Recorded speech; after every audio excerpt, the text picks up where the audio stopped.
Welcome back. Now, the kidnappers of 5 pupils of Apostolic Faith Group of Schools, Ekiti, and 4 staff members of that school have demanded 100 million naira ransom for the release of the 9 victims who were taken away on Monday. No fewer than 6 pupils of Apostolic Nursery and Primary School, including 3 teachers and the driver of the private school bus, were on Monday night kidnapped by gunmen suspected to be herdsmen. The state government has called for CAM, vowing to carry out a swift rescue operation to ensure the safe return of the abducted children. The incident, which is Nigeria's first reported abduction involving school children this year, has opened a new phase of worry as the nation grapples with widespread insecurity. Let's discuss this further now. Security expert Salahuddin Hashim joins us on the program. Mr. Hashim, thank you very much for joining us on the program. This is not something anyone saw coming, at least not in Ekiti State. This is actually the first time in that state and probably in the southwest of Nigeria where a kidnapping of that nature would be taking place. I mean, where school children were targeted. What does that portend for the region, especially the southwest of the country? Thank you very much for having me. I think it is important to begin by saying that this is actually an unhealthy development. And again, every state within the region should actually wake up and reassess the Southwest Security Network that was launched some years ago that we popularly know as Amotekun, and find out if perhaps again we are actually living up to expectation. And secondly is to understand what exactly is the governance of security in that particular state and perhaps the entire region. And we need to also interrogate the aloofness of officials in terms of the real vectors of insecurity. And there's also the palpable frustration of the service chiefs in terms of the availability of infrastructure to respond. If you put all of these things together, I think we'll be able to get to the root of the situation. But most importantly, I think the region particularly has a lot of responsibility to respond, considering the fact that they took a step further to put together an infrastructure that seemingly works for a while and has become a template across every other region, also has some level of security that we are seeing. But if not, then again, it is important that we ask ourselves too many questions. But again, just a few weeks ago, the service chiefs appeared before the National Assembly, and they reeled out a lot of challenges.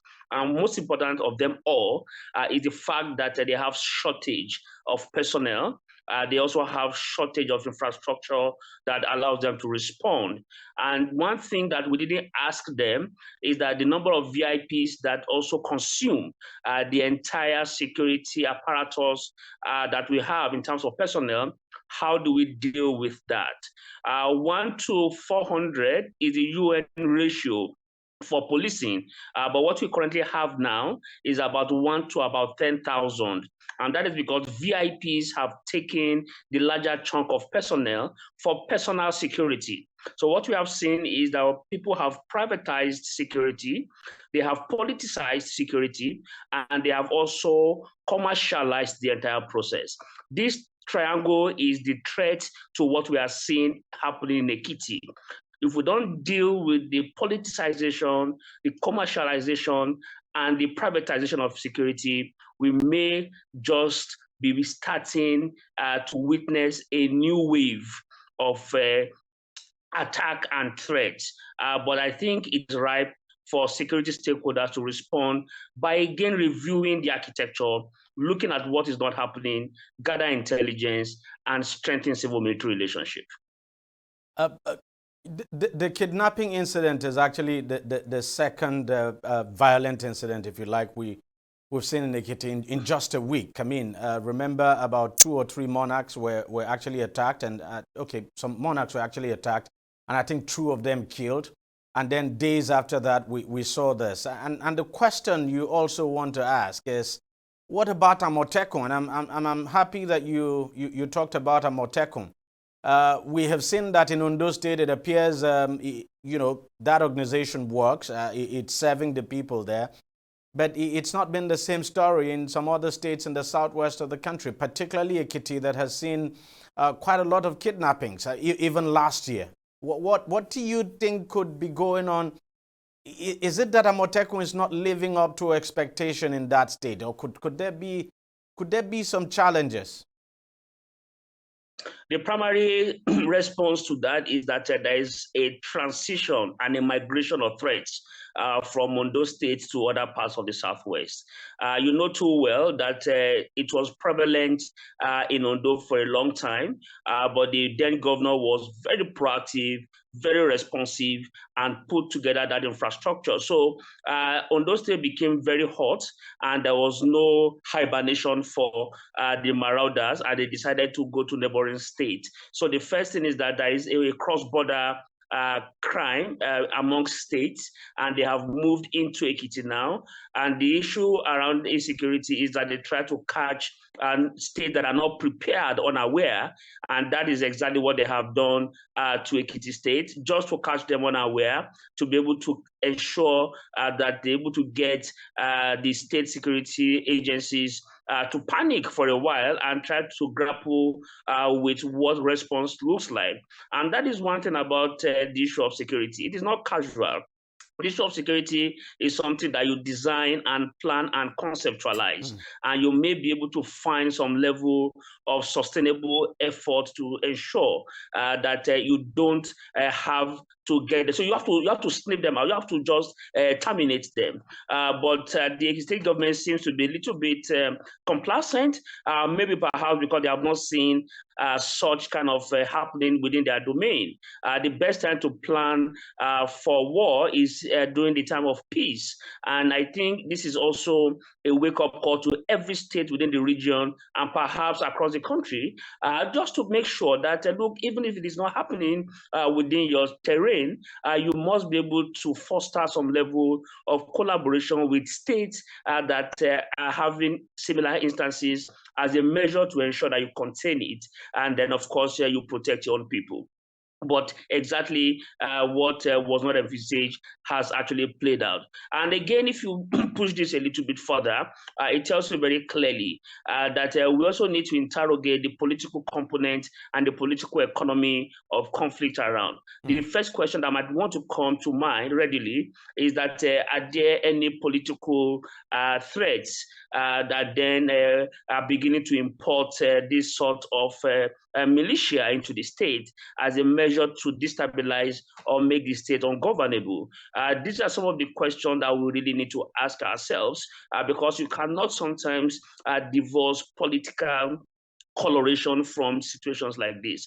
The second is that are there activities of merchants, conflict merchants in the state, who suddenly have woken up to an industrial approach to making money. So we must have an entire examination of the entire value chain for us to be able to get to the root of it. And one of the things that the state must do as a matter of urgency is to do an audit of all the entry points into the state, and then, of course, look at the hinterlands and find some community response and community mechanism that works. That, for me, is fundamental, and it is the first thing that we must do as a measure to contain, to mitigate, and to ensure that we stabilize that particular state for now.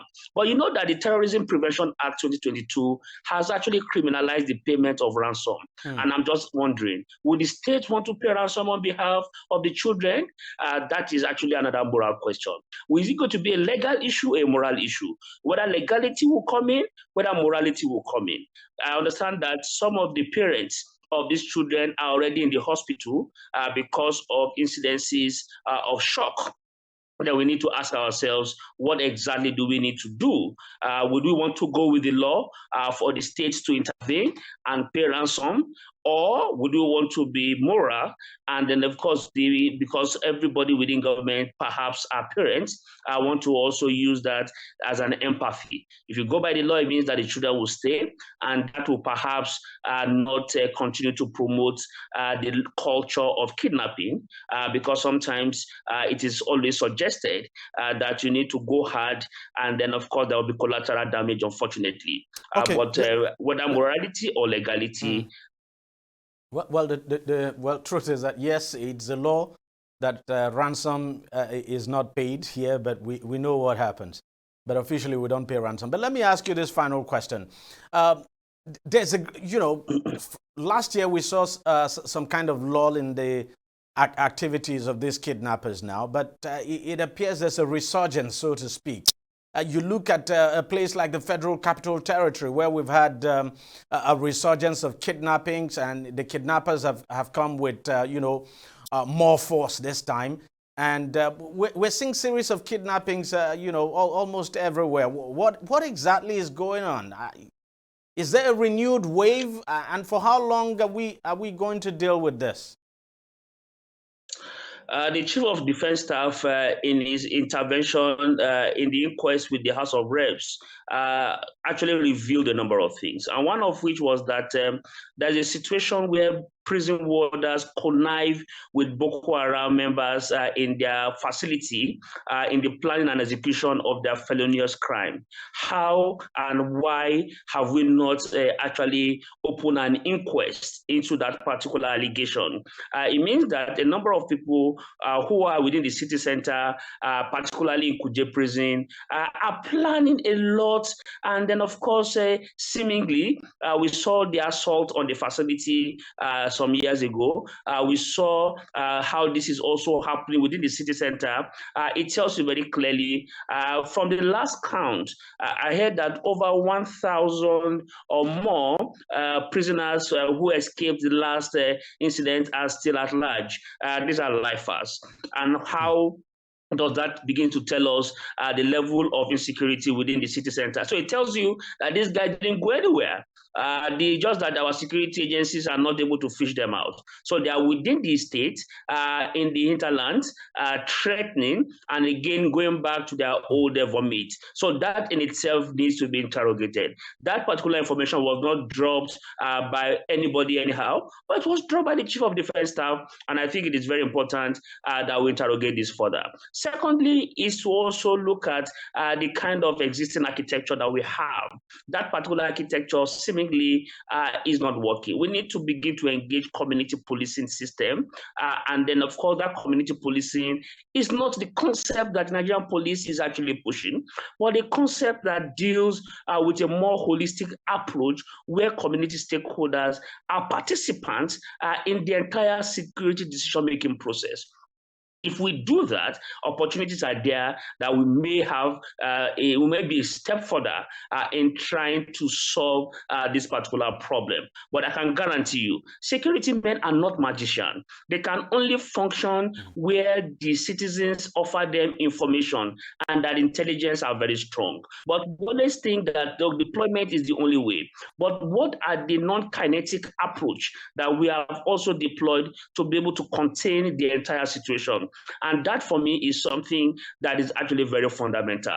Governance is something that interacts. Security issues are interactive, and we must look at them from the pull and the push factors.